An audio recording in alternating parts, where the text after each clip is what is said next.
and we especially want to thank Dr. Rattan. Dr. Rattan is a trauma and critical care surgeon at Ryder Trauma Center in Miami. Dr. Rattan researches, lectures, and teaches about gun violence, structural violence, global health ethics, and human rights at universities, medical schools, and law schools. Dr. Rattan is on the board of medical advisors for the Global and Surgical Medical Support Group, the largest surgical organization in Iraqi Kurdistan. He is the medical team manager for a federal urban search and rescue task force. Through the U.S. Army Trauma Training Detachment, he trains forward surgical teams in surgical and mass casualty skills. Previously, as chair of advocacy for EqualHealth, his work on cholera in Haiti involved helping write and pass a UN Security Council resolution, consulting in the development of U.S. State Department policy, providing medical expertise for the legal case against the UN, and contributing to an Emmy and Peabody Award-winning documentary and a Tribeca Award-winning documentary short. So thank you again very much, Dr. Rattan, and we will turn the presentation over to you. Thank you very much, Janelle and Lisa, and thank you all for joining us this evening. What I'm hoping to do today is start a conversation that I hope we can continue towards the end between all of us about gun violence. And I sort of wanted to start with a provocative question, particularly in light of recent events, and ask, is gun violence really the problem? I think that when we look at gun violence in the media and society today, our immediate thought is the way that the media creates this sort of dichotomy of gun control versus no gun control, or is it about a mental health issue or access to firearms? And I think that that's sort of a short-sighted view, and I'd like to talk about maybe ways in which we can reframe the discussion about gun violence and really have a broader discussion about firearm injuries. And the reason that I want to do that is because of the patients that I see every day. So I'll tell you a short story about a 19-year-old who was at a birthday party of his friends just down his road on the same block as where he lived. And he was caught in a drive-by shooting, and he was shot in the head. And this was basically an unsurvivable injury. And I remember talking to the family. There was a large family, large support group, very loving aunts and uncles and cousins. And so I was talking to this large group of people, trying to explain to them the devastating injury that their loved one had received as basically just a child, and that he wasn't going to survive. And in the process of getting to know them during this conversation, the younger brother took off his baseball cap and showed me a scar on his head. And he was very hopeful despite this devastating brain injury. And the reason he told me is because this scar on my head was from when I was shot in the head on this block when I was 14. And I think that just goes to show that gun violence, as we think about it, is a public health epidemic. It's an infectious disease, in a sense, that affects not just single people, but families and communities. And when we think about it like that, I think about what are the causes of this? Is it something that, an individual whose choices or actions lead to them getting shot? Is there something that this family did? Or are there perhaps larger social structures and social inequities that are leading this block in particular to experience gun violence, ripping apart the families here at a greater rate than perhaps maybe where you or I may live? And when we think about that, one of the terms we use is structural violence, as opposed to the physical violence that I was talking to these family members about. And what is structural violence? It's a social structure institution harming people by preventing them from meeting their basic needs. And those basic needs can be quite varied, but again, are fundamental, whether that's access to food, to money, to security, to shelter, to education, to fair justice and interactions with the justice system, freedom from trauma, coping skills. And I'll talk about this a little bit later in the talk. I want to particularly focus on men here and the stressors that young men face vis-a-vis their inability sometimes to deal with those stressors, to that they lack the coping skills to deal with stress, to deal with conflict resolution. And I do think that gun violence and firearm injury is a gendered thing, and the evidence supports that when it shows that the majority of people committing firearm injuries and injured by firearm violence are men. And so we do need to talk about gender roles, particularly normative gender roles, and what it means to be a man, and what are acceptable and unacceptable ways to deal with conflict and stress as a man. So to start with the data that many of us already know, and I'll try to go over this quickly so we can get into the meat of the discussion, the United States disproportionately is affected by gun-related deaths. And that's both unintentional firearm injury and intentional firearm injury. And when we talk about unintentional firearm injury, what we're talking about very often is suicide. And by and large, the people affected by this are young, white, and male. When we're talking about intentional firearm injury, which is like homicide or attempted homicide, that patient population by and large is young, male, and black. To discuss some of the research that we're doing here in Miami, this is a GIS study of gun violence incidents and the hotspots in Miami-Dade County over the course of 10 years. And I want to draw your attention in particular to the inset. What this inset is telling us or showing us is that the hotspot for gun violence in Miami over the last 10 years has not deviated beyond a 4-block radius in the entire county. The entire county consists of millions of people spread over a pretty large area of South Florida, and we're a major metropolitan center. And yet, when we talk about where the gun violence happens, it's in the same 4-block radius. And so that sort of begs the question of, why is that happening? What are the risk factors involved? And a cursory, superficial look at this could lead someone to say, well, that's an area that's largely African American. So I think that that is one of the major risk factors. But the reality is that being black in America today is often tied to other social inequities, particularly income and socioeconomic status. So what we have is an area that's concentrated, yes, highly with Hispanic and black people, but it's also one that is more consistent with a very poor area. And that poverty level has not changed in the Miami-Dade County system or in that 4-block radius. So why is that? Why is it that this poor area is experiencing so much violence? And why is it that that is seemingly tied to or correlated to, not caused by, but correlated to race? And it starts very early on, I think, in the life of people who are growing up in these communities that are affected by violence. So if we look at some studies that have followed children very early on for 25 years, this was done in Baltimore. Only 4% were able to escape poverty. And there was a significantly imbalanced result based on race. So when we looked at high school dropouts in this study, while 89% of white men were able to find a job, only 40% of black men were able to find a job, despite the fact that the white men sub-cohort in this study experienced more binge drinking and drug use, and there were similar conviction rates between the two. So here we have, even from the time that people are in school, a racial difference or racial inequity in what the ability to leave the situation of violence, leave the situation of poverty is. If they are able to make it through school, they're finding often that black children are experiencing what's called the school to prison pipeline, where black children are more often suspended than white children, where the school is more and more starting to appear like a prison itself, with armed guards and infractions being treated with arrest rather than detention. And again, this is being applied unequally based on race. If our children manage to survive and graduate from school or drop out and survive and are in the community, then they have to face interactions with the rule of law in their community. And very often what that means is interacting with the police.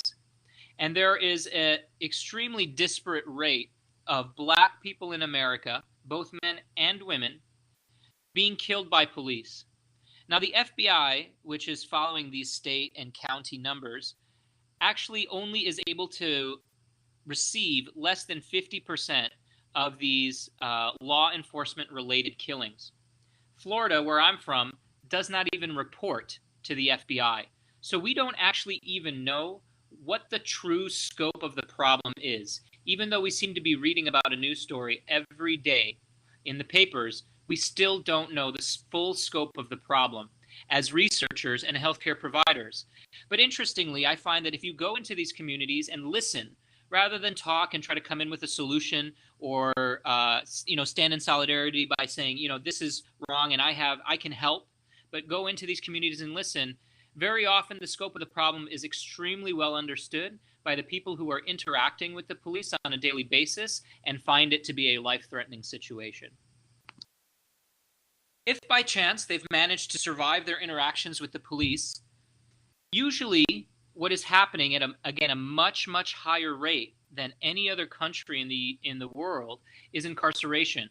And again, incarceration is still a race-based disparity that we are seeing, where even though we have a population that is not majority African American, when we look at the prison population, those demographics are completely flipped, where the majority of people, or as a larger majority of people, are African American. And many of these people are incarcerated for nonviolent crimes. If we look at incarcerated Americans, the number of Americans who are incarcerated, either in prison or in jail, has drastically increased over the last 10 years. And I'm sort of focusing on mass incarceration here. Again, as I said, I'm not going to be able to focus on all the sort of social infrastructure that we talk about when we talk about structural violence, but I think that this is a particularly important one. So I'm going to spend a lot of time talking about mass incarceration as it relates to gun violence and violence in communities. But again, that's not to be to be ignoring all the other causes. Even once incarcerated people are released from prison, they're often placed under probation, or what's more in the legal term is supervised release. And this is sort of a lose-lose situation. It creates a set of rules that are extremely hard for anyone to live by. And if you break the rule, you're often re-incarcerated. So why have we been experiencing this jump in mass incarceration? And there are a couple reasons. One of the major reasons is that there's a significant prison industrial complex, or prison economy, where the vast majority of large corporations in the United States employ prisoners at an extremely reduced wage to produce their product. And interestingly, the wages in prisons are dropping. It's unclear exactly why this is happening, but some people think that it might be related to the rise of private prisons and less people who are incarcerated in government or publicly run prisons. And again, just to reinforce with numbers, as I said before, when we look at the demographics of the U.S. population and African Americans in the U.S. population, compared to their rates of incarceration, there's a significant disparity. And study after study has shown that when you have a white person facing the sentencing for the same crime as a black person, the sentencing is often much more drastic and long for the black person to be sentenced. And so what we have here is this indentured servitude, this social structure that creates a de facto indentured servitude, what we call mass incarceration. And it's basically a modern day slavery. And for those of you who have, in all your free time, in addition to school and jobs that you're working, if you have time to read, I strongly recommend checking out a recent book by Michelle Alexander called The New Jim Crow, and tracing the history of the prison system and the rules of law after the Emancipation Proclamation, freeing of the slaves, as a way to sort of recreate these labor gangs, to recreate labor and production through indentured servitude and modern-day slavery. So one of the other reasons that there was a big jump in mass incarceration is that there was a big jump in crime in the 1990s. And so people felt like, well, we need to be tough on crime, and we need to be locking more people up, and this will reduce the crime. But is this actually working 20 years on? And the reality is that the way our prison system is set up in the United States is not working. It actually increases violence. It increases violence in the prison system, but also once people are released.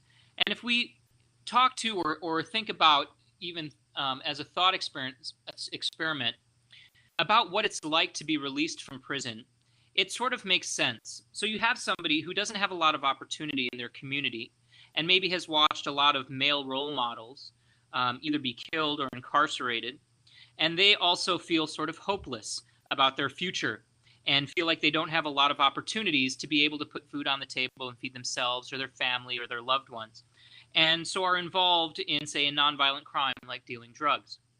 So now they're arrested. Even if they're only arrested or incarcerated for a short time, say a month, they don't have any income for that month. Maybe they lost their job. They've been unable to pay rent in their apartment, and they've lost their apartment. So now they come out of prison in an even more desperate situation than what led them to make choices that led them to be imprisoned in the first place. So in those situations, it's very often a choiceless decision about how you're going to put food on the table or how you're going to protect your family. What we do know from other countries is that there are other opportunities in the correction system for rehabilitation through therapy and education, and that actually reduces violence. In addition, the Brennan Center for Justice in New York also studied this and found that from 2000 to 2013, interestingly, this was about the same length of time that our study in Miami looked at that 4-block radius, that increased incarceration accounted for only 0 to 1% of the crime decline from 2000 to 2013. And really the majority of it was other factors not really related to violent crime at all, but related to things like housing and food and shelter. This was a time when the economy was doing well, when unemployment was low. And people have looked at this in communities of color and low resource or resource poor communities. And again, as I mentioned, this creates a lot of hopelessness amongst the people of that community. And when we're talking about intentional firearm injury, that's largely young Black men. And there's this feeling of hopelessness and a lack of pathway forward and outward, as we saw from the Baltimore study and the children studied in that study. A lack of outward egress from these situations. And add into that our general societal tendency to tell men that they need to be tough, they need to be a man, that boys don't cry. And you put them in these stressful situations that feel hopeless and don't provide them with the tools of dealing with that conflict, of dealing with that stress, other than acting out, other than perhaps violence or poor conflict resolution. And there's very limited opportunity to fight back against this sort of overwhelming oppressive system. And that leads to a lot of the violence. And this violence and this effect on the community does not just affect the individual, and it doesn't affect one generation. It's been well studied that trauma, again, as this public health crisis, is an epidemic infectious disease that affects not just the people who are shot, but the people around them, their loved ones, their community, that block. So even if there's, say, for example, an 8-year-old girl 3 houses down, that's unrelated to that 14 and 19-year-old family that I was talking to you about, what do you think her parents are going to tell her about playing outside next time it's sunny out? So this creates a lot of community dysfunction, community trauma, family trauma, and that is just a daily endemic sensation and occurrence for these communities. And that in and of itself is a chronic trauma that they face day in, day out, that affects their ability to interact with a system, as we've sort of already explained, is a bit oppressive. So what can we do about it? Well, when we talk about public health issues, we talk about disease prevention, and there's primary prevention, secondary prevention, and tertiary prevention. So primary prevention is risk reduction. So an example of that is, for example, background checks or types of gun control. How can we prevent people from having guns in the first place if they're planning on using them on other people? And the reality is that the majority of people, whether they're gun owners or not, are in favor of common sense gun control. But one of the problems is that most of the people who are using guns for unintentional injury are not obtaining those guns legally. So, for example, you had a bit of pushback from the communities, Liberty City, again, that 4-block radius, when we had the March for Our Lives in Miami-Dade. The March for Our Lives, where we had it, happened to be in a predominantly white, upper-class neighborhood, and not easily accessible to people who actually experience gun violence on a daily basis in Miami. And they obviously support the high school students that were leading this march and that were calling for gun control, but they felt it necessary to point out that you can have all the gun control in the world, and our children, black children in Miami, are still going to be getting shot. So it's primary prevention really where we want to be. Then there's secondary prevention. So preventing disease progress. And there are violence intervention programs like in Baltimore, in Chicago. Interrupters is a documentary about the one in Chicago where I grew up and went to medical school and first witnessed gun violence and treated patients affected by gun violence. And interrupters come in once someone has been shot and try to prevent retaliation shootings, which are very common in a place like Chicago where there's a lot of gang-related violence. And they're actually quite effective. But again, they're not really addressing why people are being shot in the first place. Why is that? And then there's people like me, the trauma surgeon, who can do something what's called tertiary prevention, which is preventing the effect or impact of the disease on the individual. So we can use better technology and better science and better research so that when someone is shot, I have a better chance of saving their life. But then once they leave the hospital, where are they going? What's happening to them? Already at a safety net hospital where I work, there are minimal resources to support the whole patient. I can patch up a hole in an intestine or a liver, but the holes that creates in a person's psyche related to the mental trauma, we do not have support for in the hospital, let alone in the community that I'm sending them back into that's still experiencing the gun violence day in and day out. So at times it can feel like a very helpless situation where I'm patching up holes only to have them return the next month. So what can we do? We can do more research, except that we're sort of hamstrung in our current climate. And the reason we're hamstrung is because of this article in particular. In 1993, Kellerman and his group published this special article in the New England Journal of Medicine that found that owning a gun increases your risk of homicide or your risk of dying. And what happened almost immediately after that is the Dickey Amendment was passed, which banned CDC funding of firearm research. And it's interesting, after Sandy Hook, they returned to Dickey, who was a Southern representative, I believe, and they asked him, and he actually said he regretted passing the Dickey Amendment, that he didn't want an end to gun research. He just didn't want people taking his guns and his constituents' guns, but he didn't want an end to gun research, and indeed regretted the passage of the Dickey Amendment. But the Dickey Amendment still stands. Obama was able to pass an executive order shortly after Sandy Hook to rescind the ban, but functionally, funding continues to be blocked year to year to the CDC and NIH. And so, as I said, we don't even know the scope of the problem.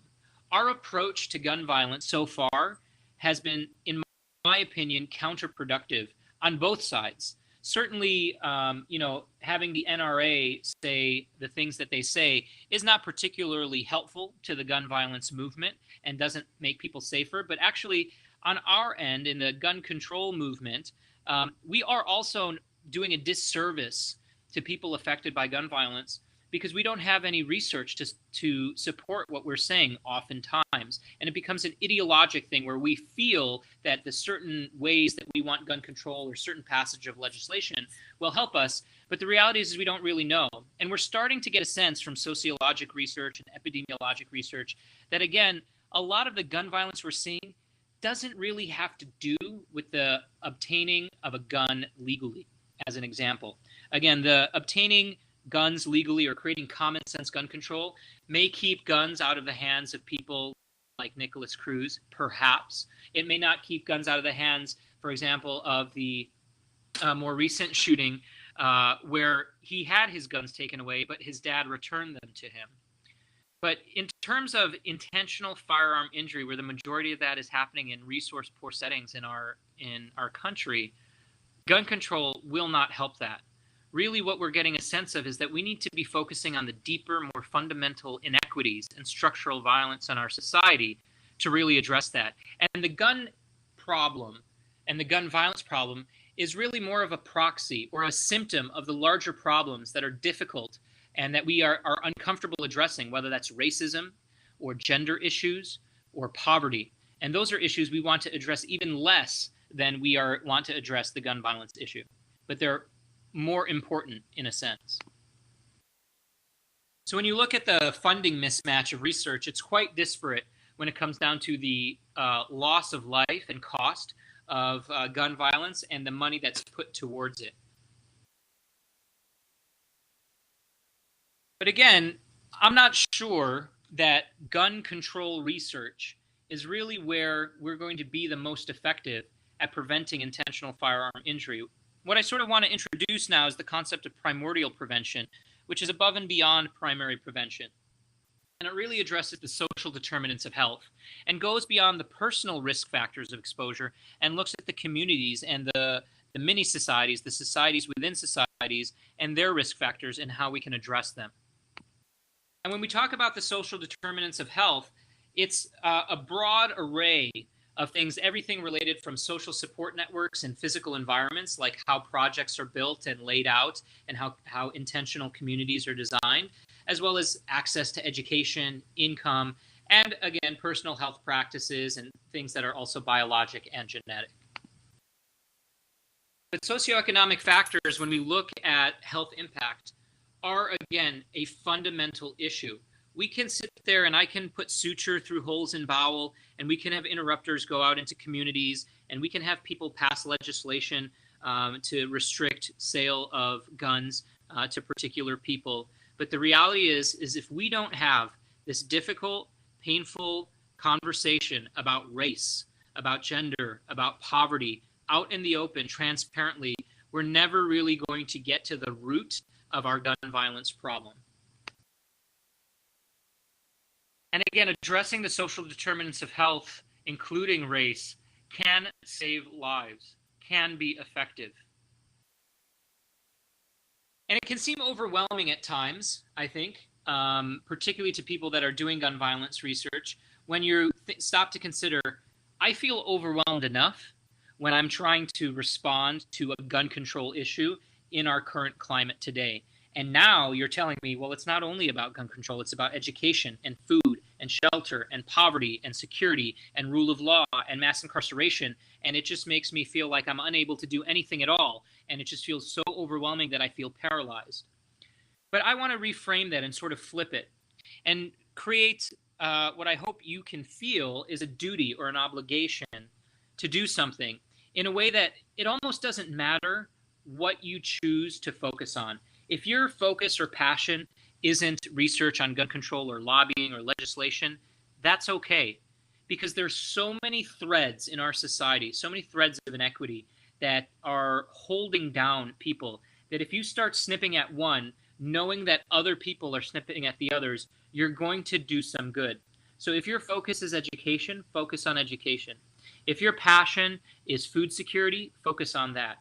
There's so many ways that we can be responding to gun violence once we frame it as an issue of social determinants of health, as socioeconomic factors, as an issue of structural violence rather than physical violence, that it almost doesn't matter what you do as long as you are doing something. And I would say that's almost a duty or an obligation for us to be doing something in this situation. And so our solutions have to be longitudinal and multidisciplinary, but they, I think, are not going to be effective if we don't address that structural violence that people are experiencing every day. And again, this is not theoretical. but it's something that we're starting to prove with more and more data coming out as we're able to fund this more and more. And it's becoming critically important to realize that we can't address any of these problems if we don't talk about the societal issues. And again, I want to stress that even though it may feel overwhelming, I believe that we do all have a duty or an obligation to do something. And again, it doesn't matter what social determinant of health you choose to focus on based on your passion, but it should be something. So with that, I want to thank you all for your attention. And right now, before we move to questions and discussion, I'd like Lisa to speak she's got a bit of a different perspective, and I think her experiences are different than mine and really enrich and broaden the discussion about gun violence. And so if Lisa would like to say a few comments, we'll do that and then take questions. Thank you very much. Thank you so much, Dr. Rattan. I think that what we have to say is very complimentary, and I couldn't agree more that we have to look at the larger issues of the social determinants of health. I think many of you or some of you might have read. Lisa, I'm not sure if you're unmuted, but I at least can't hear you talking. Okay.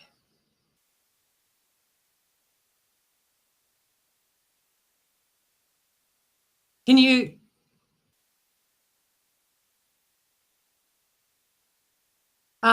hear me? It looks like, Dr. Rattan, can you hear me? It looks like other people can hear me.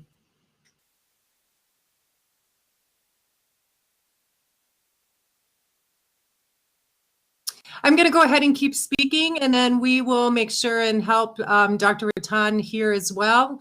Dr. Rattan, if you have problems, can you just get back on or put it in the text box and we'll make sure and help? It seems that everybody else can hear me. So basically what I want to share with you, as I shared in the blog, is that I am a survivor of gun violence. I was a survivor of a mass shooting here at the University of Arizona College of Nursing. And after Sandy Hook, a number of survivors on the local, state, and national level, the shootings at Sandy Hook, really felt that it was time that we joined together. And there are a number of national organizations that have really empowered survivors to find their voice and find a way to tell their stories. So the last 5 years for me have really been actually quite encouraging, surprisingly, as I've met other survivors and really have a sense of the long picture. And so in terms of that, what would I want to share in terms of what I think is encouraging? I think first and foremost is this idea that health organizations and on the national level, we're starting to talk about this as a public health epidemic, and that there really is actually a large body of evidence that is showing us how we can address those issues at that national level. From a survivor perspective, we no longer, for the past 5 years, we've really moved away from talking about gun control, and we talk about gun violence prevention. And we've taken, myself personally, I've taken to heart a lot of the work that was done by Mothers Against Drunk Driving in terms of their advocacy work. It took them 30 years to make policy changes. But in those 30 years, deaths from drunk driving have been replaced by deaths in homicide and suicide as one of the leading causes of death here in the United States. In the past 30 years, they've saved 300,000 lives. And we talk about preventing drunk driving. We don't talk about alcohol control. So it's time we stop talking about gun control, because it really isn't about controlling the guns. It's about being effective in how we reduce gun violence. I think when we talk about the social determinants of health, we have to include in that discussion discussions around why are violence and guns such a central part of our culture. We own way more guns in this country than the rest of the world combined. And actually 3% of the population in the United States owns 30% of the guns totally globally. And so we have to start this discussion partly on how is it that guns have become so important in our society, and how do we reduce gun violence effectively? So with my work, I am a fellow with the Every Town for Gun Prevention for Gun Violence Safety. I'm also been tracking the work of the Brady campaign.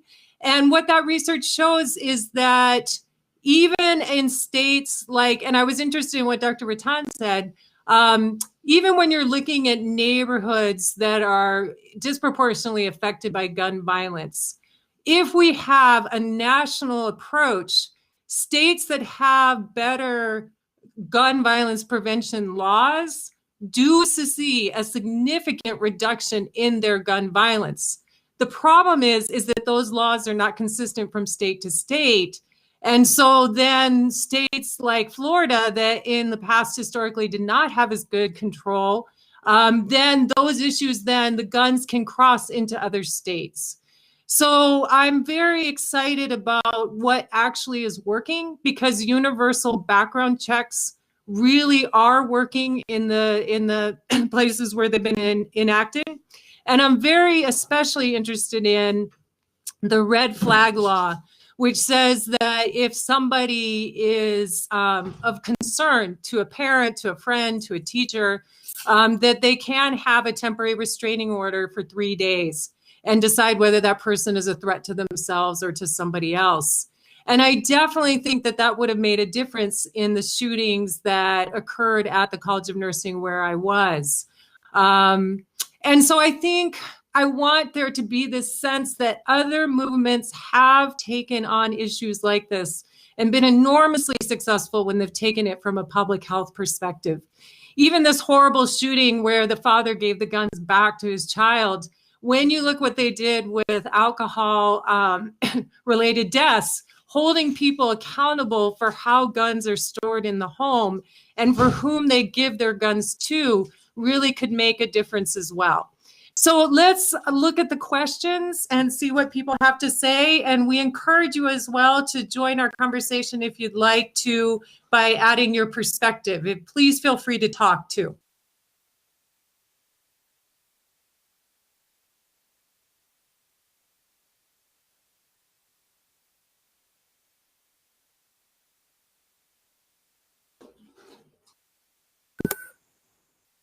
Lisa, Go ahead. earlier, what causes inability to leave regarding the 4% people who escape mentioned earlier in the presentation? I always wondered why people don't move. I believe that was a question for Dr. Rattan. That's a really great question, and there's a lot of studies focused, whether it's on the health related to gun violence or global health, finding these outliers and really studying them very well as case studies to see them as examples, because presumably everybody in these communities has more or less the same access to resources and tools. And so what is it about those 4%? And the reality is that we don't really know because there aren't a lot of studies on it. There's an interesting New York Times article, sort of unrelated to gun violence, but following 4 women in a small town that was largely Hispanic, lots of gang-related violence, teen pregnancy, and following them as they got Ivy League scholarships and sort of what their future was. Was that enough? If they just sort of gave them a free ride to an Ivy League school, if they had gotten that far through high school, were they able to escape? And interestingly, even leaving the community as an individual doesn't guarantee your escape, even if you have the best educational opportunities. Family's still there. The friends you grew up with are still there. You still go home for Christmas and Thanksgiving. You still maybe meet up with your high school sweetheart. So there are a lot of complex things at play where when we are talking about trying to protect an individual from gun violence, we really have to look at the whole community and whole family. And it's not going to be only individuals that are leaving that are going to make it successful, but really focusing on the entire community and raising that whole community up. It's not really feasible to have entire swaths of families and blocks leave. It really has to be a focus and investment in the community as a whole.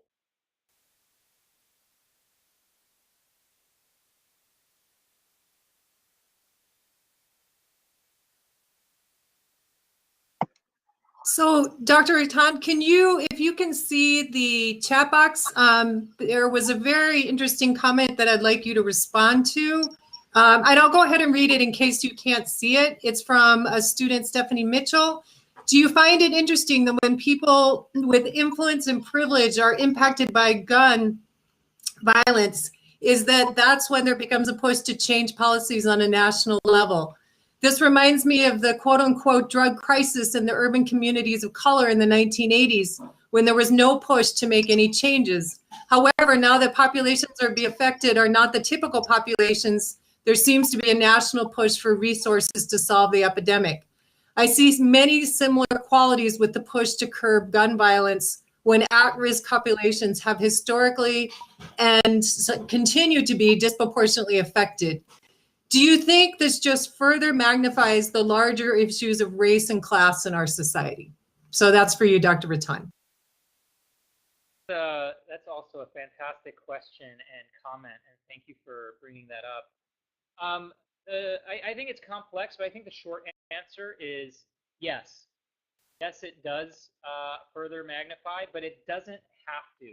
And I think this is a philosophical approach. I certainly have colleagues that are a little more radical than me that, like Audre Lorde said, the master's tools won't dismantle the master's house, and sort of see that any sort of allied work as really sort of exploiting and undercutting the work that these communities who are affected are doing. But I'm not convinced that sort of isolation or working in silos is really effective.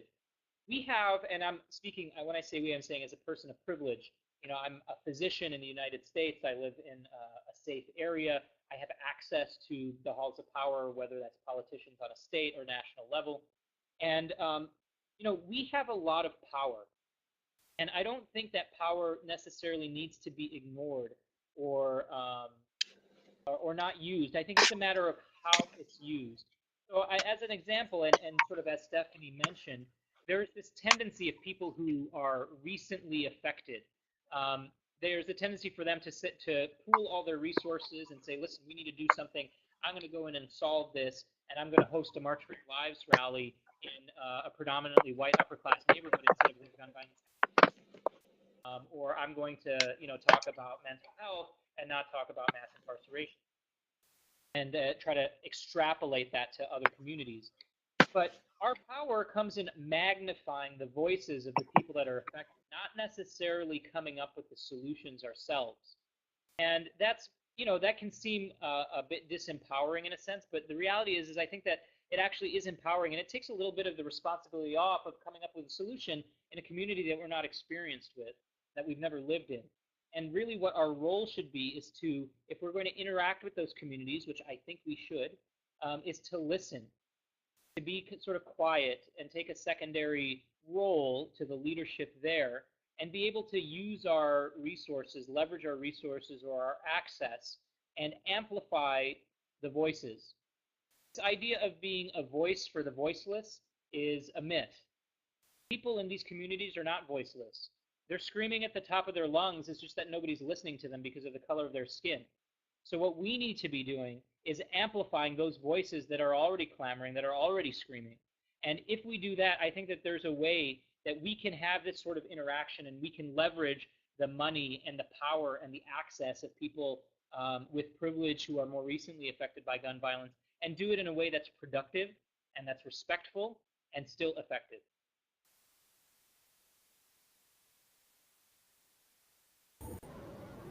Thank you for that answer, Dr. Rattan. We have another question. Dale Buckman asks, what is something we can do today, something that doesn't take years of policy change?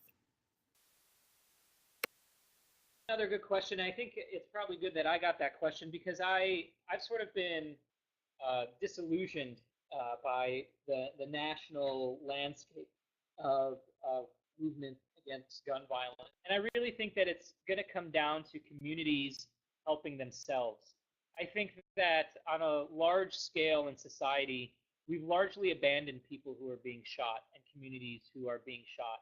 And whether that's because of their race or their income, I'm not quite sure. I think it's a mix of all of the above. But I know that they feel abandoned. And I know that when I try to do work, or again, try to amplify their voices, it feels like I'm speaking to a wall. And in a lot of ways, the only people that are really going to invest in those communities to start are the people who live in those communities. And again, it can be sort of anything. So it doesn't have to be gun policy. So we have some communities in Florida that after Parkland are trying to pass local gun laws or actually suing the state to say that they should be able to pass their own local gun laws, which was made illegal in the Florida state legislature by gun lobbyists. But it doesn't have to focus on guns. It can focus on access to food. It can focus on access to education. It can focus on after-school programs. I have a friend who's a runner and works for Nike, and she cares about gun violence and she cares about gang-related violence. And she's never done any sort of gun-related or gun violence work, but the work that she's helped sponsor in downtown or inner city LA has been extremely effective. And what she did was help sponsor run clubs for children who weren't necessarily interested in running. But what running gave them and providing them shoes and uniforms and time after school gave them was a sense of order, was a sense of goal-oriented activity, was a use of time, was a sense of community, of discipline, of leadership, of self-confidence. This was largely focused on female students. And the end of this after-school program was them running a race, not just a 5K, 10K, half marathon, marathon. And their graduation rate went from, in this specific group of people, went from the 40s, which was their general school, to 90s, in the 90%. That's phenomenal. And that's running shoes and a sense of community and a sense of self-confidence. So I think that there's a lot of things that we can do on a community and local level that are probably already being done that could use our support, use our funding, use our access to people who can do fundraising and spread the word and advertise. And again, it doesn't have to be related to gun violence. It can be related to education and food and security and shelter and urban design and rule of law and policing. So that answers the question.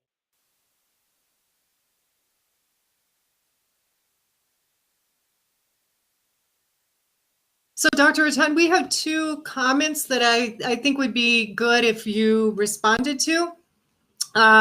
We had one comment that in regards to moving from Robin Martinez, that in terms of moving from one place to another, there are some basic considerations such as people living paycheck to paycheck and having to come up with a first security deposit, and that the housing costs in a better area are unaffordable.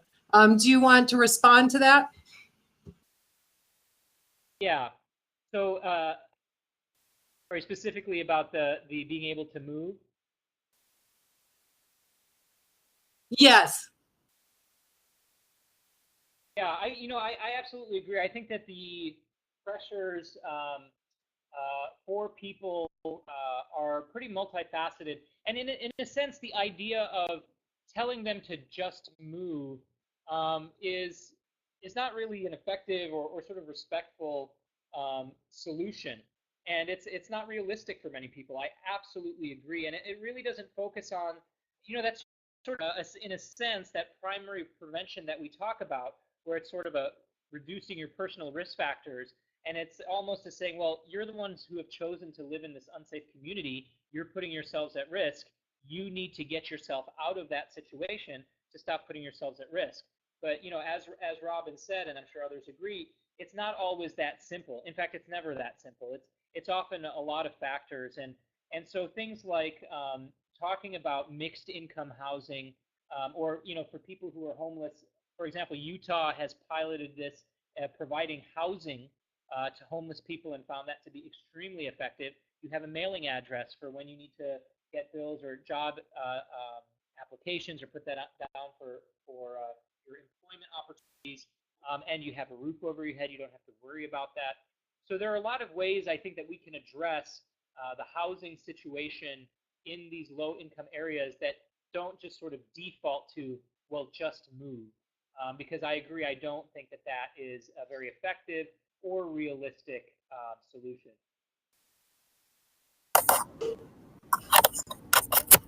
Dr. Rattan, we also have several comments coming in, and I think this is a really critical point to discuss as well. about the fact that the beliefs around gun ownership really can be different according to state or region to region.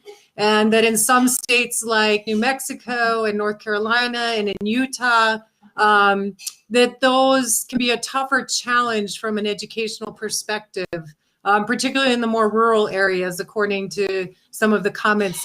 Would you like to address that? Yeah, absolutely. I think that's a common refrain, and I don't really have a good answer for that. I think that my belief, and this may be, I've been doing gun violence research and activism for the better part of a decade, so not as long as other people have, but and so this may be a naive opinion, but I actually think that there's more common ground than there is not. And I know that seems very hard to believe when we read the media and read newspaper comments underneath the news articles and listen to the talking heads. But I've found, Florida is a land of gods, guns, and gators. So, there are particularly, even in South Florida, a very large swath of population, even some of my colleagues that I operate with side by side in the trauma center that have their own arsenals and, are very pro-gun and after every shooting go out and buy more guns.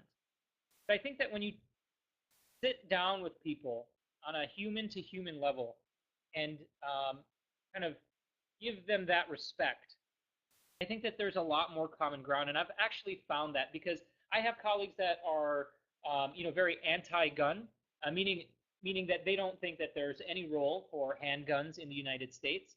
And, obviously the conversations that happen with our colleagues who are pro-gun are usually pretty alienating and unproductive. But on the other hand, when you're able to carry out a dialogue that's mutually respectful, I think that there can be more progress. And I think that can also happen on an urban-rural level. Because, again, I think part of the issue is, and these are words that are coming from the urban environments where there's gun violence. This is not something that I'm saying or parroting from the rural areas, but from the urban areas, what I'm hearing when we talk about gun violence is that gun control isn't going to help their problem. So in a sense, there are areas of agreement. And again, this is, these are sort of pithy comments of the different sides. But the reality is that it's almost not about gun violence. We need to be having a different conversation with people about poverty and about race. And yes, those conversations are difficult as well. But I think that if we approach each other with mutual respect, it can happen. And I think in these situations where there's a lot of hurt and past hurt, and that creates a lot of sort of preemptive hatred almost of people, it's really hard to be the first one to come to that table and be mutually respectful, sincerely mutually respectful of that other side that you don't agree with. It's really, really difficult. And when people are hurt, they always sort of want the other person to cave first and say, you know what, I'll be the first one. But I think it takes a lot of courage on both sides. And the reality is I've seen that courage on both sides here in Florida, which is largely a pro-gun state, where I've seen the people who are pro-gun, who are rural, who grew up with guns and haven't experienced gun violence in the ways that people in Miami-Dade County have, and so have a hard time relating, but are able to engage in that dialogue and learn from that. And again, that's, I think some of the stronger advocates might think that that's a cop-out answer or sort of a milquetoast answer. But I truly believe that if we focus on a sort of one-to-one personal interaction, a community interaction, and focus on there and having that mutual respect, we're going to get a lot further than an antagonistic approach where we're trying to educate them about our side and how their side is wrong.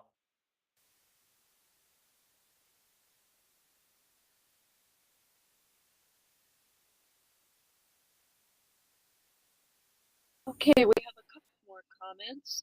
Summer Park says, I appreciate the discussion because it's not about gun control or making the issue about gun control, but about the deeper issues that are present in our country. And several people agreed with her. And Cheryl, if I can get back to her comment.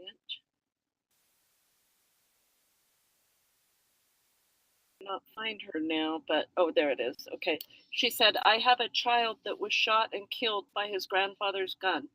I do not believe that taking away guns will not relieve this problem. Sorry, I just lost my place there. Expecting responsible gun ownership and personal responsibility in general, as opposed to creating a victim mentality.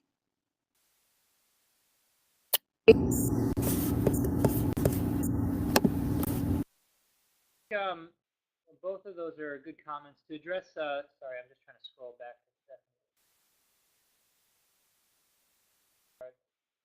Carol's rather. So yeah, and I think that certainly responsible gun ownership is important, and I think it's also related. When the reality is, and again, I sort of took a small slice of what's happening in the United States because I was talking about intentional firearm injury.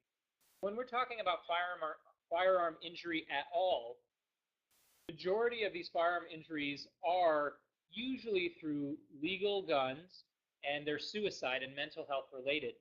So on the one hand, responsible gun ownership is really important because we hear about these kids or children that are being able to access the guns and ammunition and in an unsafe manner, and that's leading to unintentional injury that's not mental health related. But on the other hand, there's also this epidemic in the U.S. of mental health related unintentional or intentional self-injury, so suicide, where the guns might be legally obtained. And I think we need to go beyond gun control there and really have a hard conversation about mental health in our society, particularly as it relates to men, as the majority of people who are killing themselves with guns are men. And the first comment before that, I'm trying to scroll to it, but I can't remember who said it. So I was Summer maybe. Yeah, I think it was Summer, and then people agreeing with her. Yeah, and I agree, and I think it can actually help gun violence discussion if we move away from the gun control topic, and that's part of the appeal for me. Obviously, on a fundamental and ideologic as well as evidence-based level, it's appealing to not talk about gun control, but rather talk about race and poverty and gender and socioeconomic status and mass incarceration. I truly believe, based on the evidence, that that's what those problems are. But I also think that in a sort of weird sense, despite our inability to have difficult conversations about race in our society, I think that in some ways it might be easier to have that conversation, or rather have more stakeholders at the table in a way that they're willing to discuss that.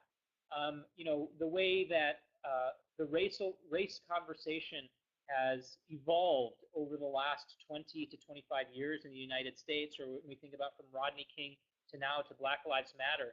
Yes, things are changing slowly, but they are changing. And I think that there are more people willing to have that conversation, which I think is a good thing, because that's the conversation we need to be having if we're going to be talking about gun violence, of intentional injury. Again, the mental health issue too is, I think, also incredibly, incredibly important. Gun control alone is not going to address either of those problems.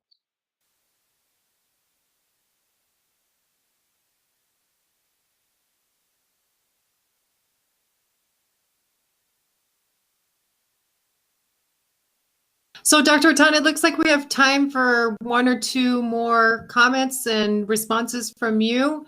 Here's one from Morgan Steele. Are there any theories as to why day-to-day gun violence impacts mostly minority communities and mass shootings involve primarily Caucasian shooters and victims?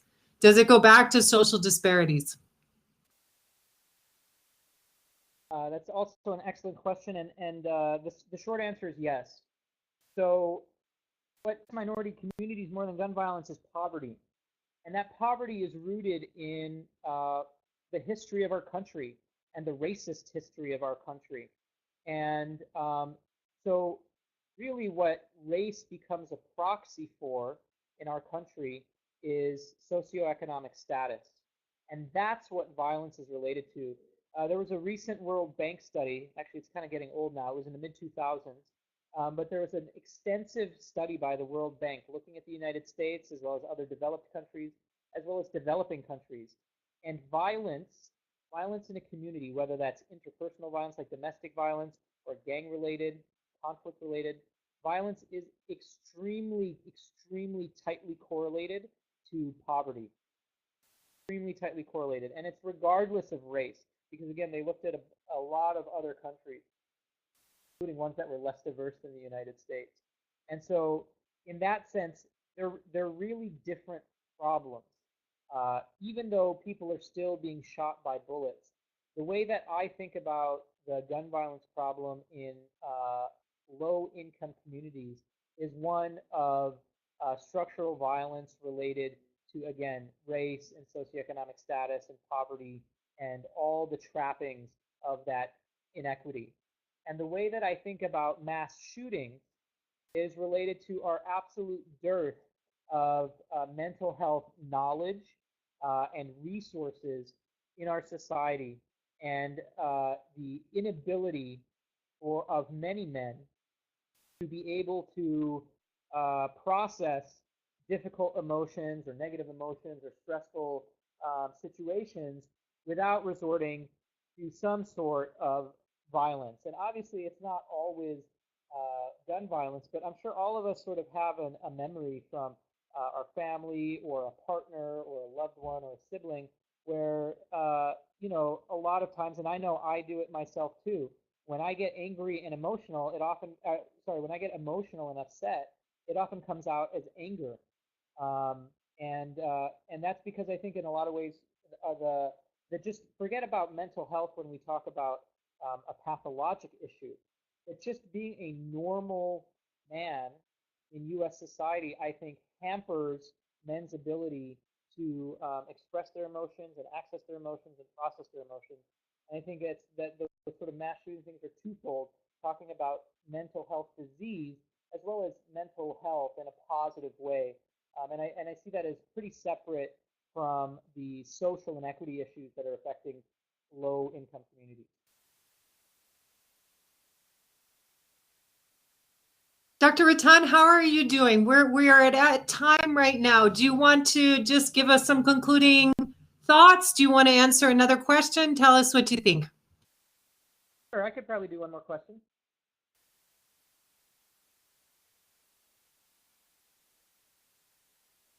So there's some more comments then coming in about your thoughts on our country offering better mental health. People that fall through the cracks and end up shooting up a school or a church. After the fact, people report that they knew that something was going on. How can we make sure these people get the mental health care they need? I think it's a great question, and it's a really tough thing because it requires a change in the way our culture thinks about mental illness. And I think it is, we sort of have at least two major dearths of help in that field. And I think one of them relates to the actual resources. So we know that when people are facing greater stressors and instability, their mental health suffers. So in a sense, mental health is also related to socioeconomic status. But we also know that in those areas, there is less access to mental health resources. In fact, there was recently a school shooting where no one was hurt, but a student shot at the school, and he said that he felt it was his only way to access mental health resources. There's an extreme lack of mental health resources. But even where there are mental health resources, there's a very big stigma around mental health issues and asking for help and saying that you have a problem or that you feel like you have a problem. And I think we need to address both of those in major ways. There are certainly other issues at play when it comes to being able to identify people who are at risk and making sure we can get preventive help. But I think those are the two major issues.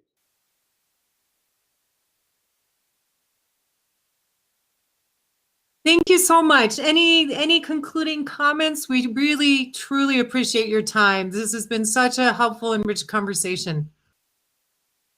Thank you, and the comments have been absolutely great. And I know we didn't get to everybody's comment, but I've been following them along as they've been scrolling through, and it's very great comments and a thoughtful group. So thank you all for your participation. And I think I would just again try to emphasize that this can feel very overwhelming, regardless of how you frame the gun violence issue, whether you frame it as a mental health issue as a violence in low-income communities. It's still very overwhelming and paralyzing.